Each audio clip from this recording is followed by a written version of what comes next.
মধ্যরাতে যখন ঘুমিয়ে পড়ে শহরের প্রতিটি মানুষ, তখন আমি জেগে থাকি একরাশ শূন্যতা নিয়ে। জেগে থাকি আমার মন খারাপেরা। আচ্ছা, আপনিও কি জাগেন? আপনিও কি আমার মতন শূন্যতায়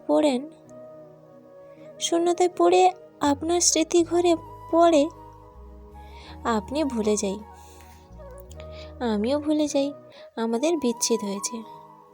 আপনার আর আমার মাঝখানে এক বিশাল বড় দেওয়াল উঠেছে, শ্যাওলা জমেছে আমাদের আসা যাওয়ার পথে। এই বিচ্ছেদের পার চুকিয়ে দূরত্বের দেওয়াল ভেঙে আবার কি এক হওয়া যায় না?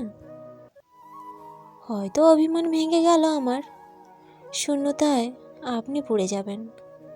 আচ্ছা, তার চেয়ে বরং আপনি অভিমানই বসে রাখুন, তাতেই বরং দুজনেরই ভালো হবে। মধ্যরাতে তুমিও ঘুমিয়ে পড়বে, আর আমি না হয় জেগেই কাটাবো।